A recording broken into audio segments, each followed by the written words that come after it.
Hello, welcome to Waypoint Survival. Today, let's talk about what's the best silky saw to use in a survival or bushcraft situation. Stay tuned.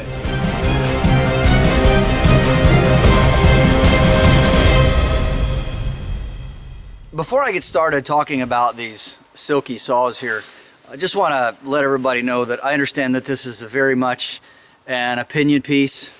This video is all about my perspective on it. I do not work for Silky, and they didn't send me any of these for free. I purchased all of these with my own money, and for the express purpose of testing, demonstration, and teaching. So yeah, I've liked these, I use them, and I have used them for quite a few years. I've used Silky saws for, I've had them probably for 12, 13 years, something like that. So I've used them quite extensively in the last couple years, and just found a lot of the other saws to be inferior. Most of you know, if you've seen my other videos, that I prefer the little sliding Gerber saw that used to be made in Finland, which is no longer available, only weighs 3 ounces, and I've demonstrated that on a lot of my other videos from time to time. So let's get talking about these silky saws. You watch other channels, many of you have seen these talked about and demonstrated. A saw is a tool, and a tool is meant to be used in a very specific way. As some of you probably already know, I also make custom knives, and so having done that for quite a few years now, I have a pretty good understanding of metallurgy and the tempering, the hardening tempering process.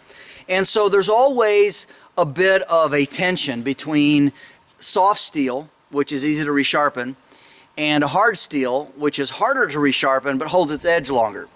And so what Silky has done, of course it's made in Japan, and they have made a saw that is really hard and tempered, and as a result it's easier to snap the blades than some other ones. I have a Baco Laplander, which I don't like. I never liked it when it was new. When I pulled it out and used it the first time, it was just much more difficult to use. I do know that they'll hold their edge pretty decently, and it's a good saw, and if you have to depend on it, I know there's people who that's their favorite saw, and they would take it to the end of the world if they had to. But for me, I've got a lot of experience in building and using tools, and knowing how to use tools is very important. This is not a push saw. If you push really hard, you're going to snap the blade, you're going to break it off. This is a pull saw. It's designed to be pulled, so the forward motion into the wood is gentle and easy, and then you pull back. As has been said by some people, you need to think of almost like a motion like this, like a locomotive on one of the old-fashioned trains. So you push forward gently and you pull back with force. You push forward gently and you pull back with force.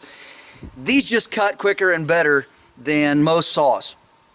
Now, silky saws are not designed to be an outdoorsman's tool per se. These are not designed for the bushcraft world. These are not designed for the survival guy or gal. These are designed for arborists, people that deal with trees, pruning, delimbing, and working on various things outside. So it is somewhat of an outdoors tool, but it isn't designed for someone to carry in their pack and go off bushcrafting or practicing survival skills. Having said that, one of the drawbacks to these is they are kind of heavy. There are lighter saws out there, and there are cheaper saws. But they all have this really great grippy rubber handle. This one's orange to make it easier to find.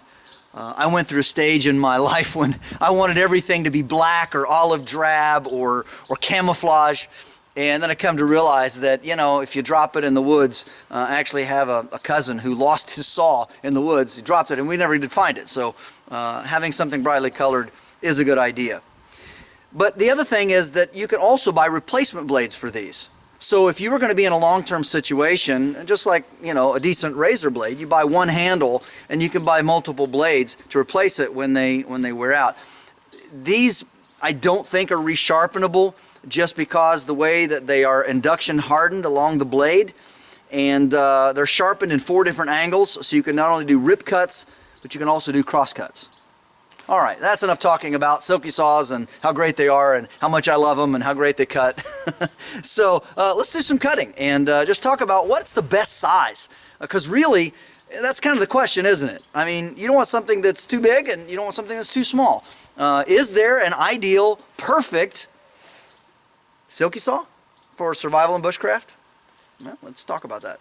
So this Silky Saw, the Katanaboy 500, you've seen me use this before if you watch my channel for any length of time, and I have a video that I can place up here where I talk about the best survival saw and all that, and I also use this in my winter survival overnight where it's -7 outside and I cut the wood to make a large Siberian log fire. So I'm really not going to be showing this since I've already demonstrated this, but this is just an awesome saw. It's thick blade, again fairly flexible, but when you really get into it with your two hands and you start sawing and pulling, you can cut some major logs with this. So also a friend of mine brought this with him on our very last trip, which is the winter survival camping trip, and I can go ahead and post a link to it right here where we're using this saw also. So while I'm not going to demonstrate this saw in this video, a couple nice features, obviously besides the replaceable blade and all of that. It has the locking nut here that you have to unscrew, and then you push this down, and it has a couple different locking areas, so it locks there wide open, and then when you bring it down it also locks right there in the middle, so you can't shut it. At least you're not supposed to be able to. But anyway, that's just to keep you from cutting your fingers if you forget and have it here. And you're supposed to push this so that it can go on down. And then when you tighten it, it locks it into place. Alright, so this saw is way too big for your average survival and bushcraft, you know, just training and messing around, you know, for 3/4 of the year. It's big, it's heavy, and all of that. But in a winter survival or bushcraft situation, you need a big saw. I know Silky makes bigger saws than this, but really, as far as I'm concerned, for the size of logs that you can cut with this, it's plenty good enough. So I really like this saw, but it has limited utility on an average day-to-day basis throughout the year. So keep that in mind. So the next saw that I want to talk about is the next size down that I own, which is the Silky Big Boy 2000. And it does come with this nice plastic case. It doesn't come with it. You actually have to buy it separately. But what's nice about this is once you put this, it's made of rubber, and you put this on your belt, it has some snaps right here that you push, and so you can actually take this off your belt. This stays on your belt through the loop, and then it comes off, as you can see right there. And then when you want to put it back on, you can easily snap it into it. So laying this aside, this again is a standard Silky Saw with the handle. This is getting to the area where you can use two hands on it, and so this is the next size down. You can see here, this is the 6.5. I don't know if you can read that or not. It's a 6.5 tooth blade, and so I find this to be really, really good. I really like this for cutting larger logs in all seasons of the year, unless you're going to be making a really big Siberian log fire. This right here would be sufficient, and it's much cheaper. The Silky Big Boy 2000 is about 1/3 of the price of the Katanaboy. So if you're looking for a big saw that's made by Silky to do a great job, I think this only runs about $65 US. So definitely pretty decent price. And this is of course the curved blade, and it is the Silky Big Boy. It is the from the professional series. I've got a down tree over here that's been bothering me for a while on my property, and I've been meaning to clean it up. So I thought, why not use today as a good time to go ahead and just saw it and cut it up. So let's do that.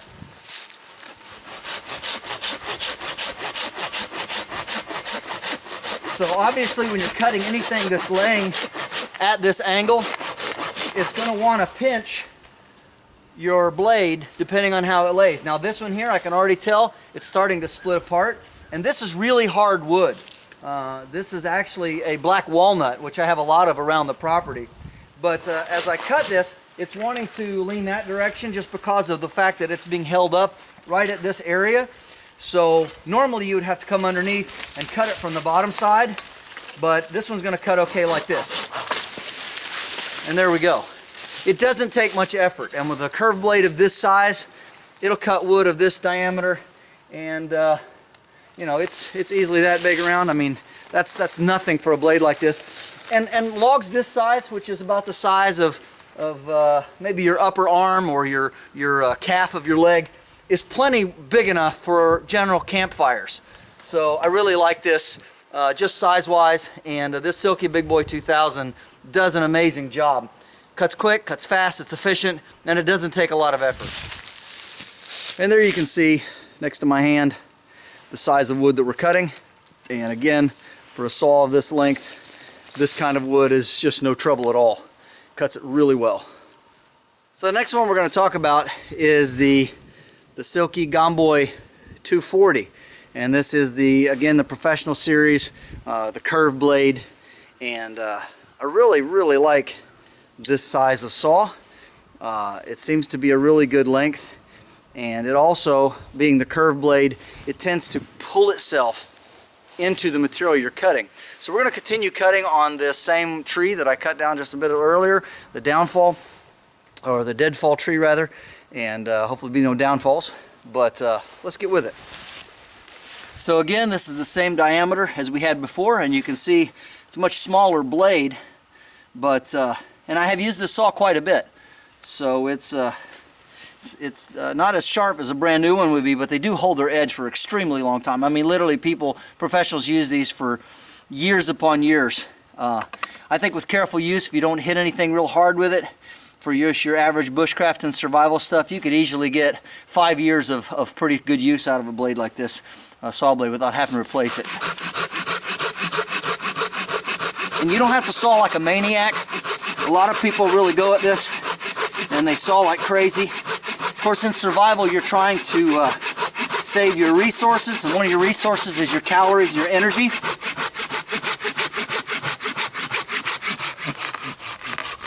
All right, so there we have it. And of course, as I said, this is walnut. It's really hard, it's dried, and a lot of these saws are made for cutting green wood, but because of the four-tooth design, the way these teeth are ground in 4 different ways, it really makes cutting through a lot simpler. The next Silky saw we're going to talk about is this Pocketboy 170. And many of you know, of course, that these Silky saws have 2 cutting positions. It actually also locks there, so that when you're cutting against something, if your knuckles are scraping against the log, maybe it's a Y branch, and you're cutting one side and you keep hitting your knuckles, you can always move it to the secondary position. I almost never use that feature, but it's there if you do need it. So this blade here is what you generally think of in a lot of your bushcraft blades, and you'll be buying something similar to this when you buy just your Baco Laplander or most of your just general saws. Again, this is a one-handed saw. I mean, you can use 2 hands on, obviously, like this, but it's generally designed for one hand. And this is from the professional series. It's the 8-tooth configuration. And let's saw this same log and see how far we get with it. So this Silky saw is the newest saw in my collection, and so it's new, and I had one just like it before, but I gave it away, so I bought another one to replace it. So let's see how well it cuts.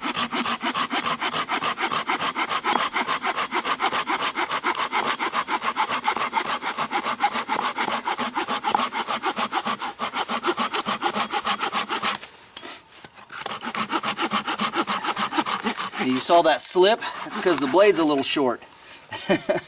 So you can see the size of the wood compared to the blade. And so yeah, for general purposes of bushcraft, I mean, for many years I've carried this size blade, and I like it really well. I think it works good. It's a good size. It's small. It's a lot more compact than some of the other models, and so it fits in a lot of your smaller kits. And I actually do carry this in one of my fire kits, because I always like to have a saw in with my fire kit. So I really do like this one. The Pocketboy 170 is a good option. The last saw we're going to talk about is the little tiny Pocketboy 130. And it is small. As you can see, it's shorter than my hand. So this is very small and compact. It fits great in your pocket. I actually have this in one of my small fire kits, so I just like it. I mean, I love Silky saws.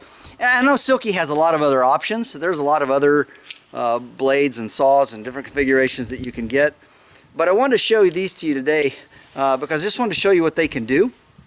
So let's get to work on that other log, and then let's have a discussion about which one I think is best for survival and bushcraft training. Now, one thing you're going to notice as we get into this wood, this isn't a huge piece, as you can see by my hand here, but this is the kind of thing that I would typically want to burn for firewood for all night, to split, to make projects, cups or bowls or spoons, something of this size. So this saw here, as you can see, it's getting pretty close to the diameter of the log that I'm cutting, and so that's going to make a little bit of a difference, I believe. You just don't have as long of a stroke, so it's going to take us a little longer to get through this wood.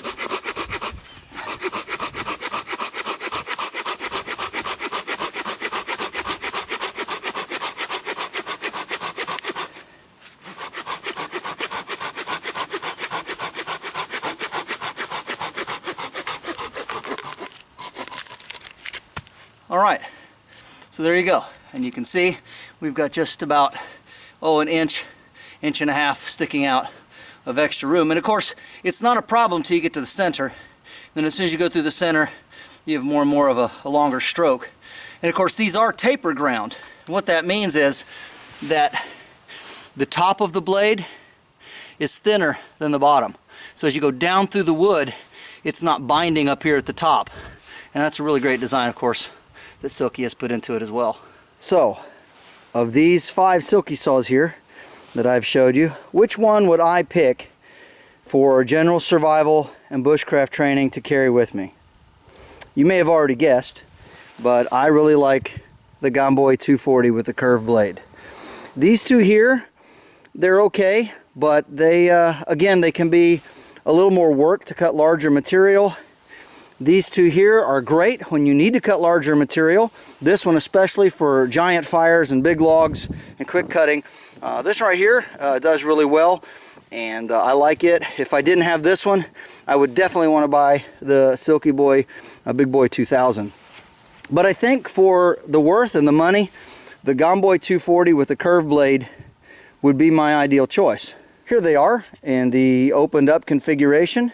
And so you can definitely see that in comparison, these blades here, that it again has enough length compared to that one, nearly twice this one, and even for the bigger one, it really is pretty close. Now, the Katanaboy 500 is in a class by itself, but I want to demonstrate all of these. And so for my purposes and for what I think for survival and bushcraft, I would definitely go with the Gomboy 240 Professional. I really like it. This is James Bender for Waypoint Survival. Please like, share, and subscribe. Make sure and check out the links in the description box below. And don't forget to press that bell button to stay notified of all of our upcoming videos. And we'll talk to you next time.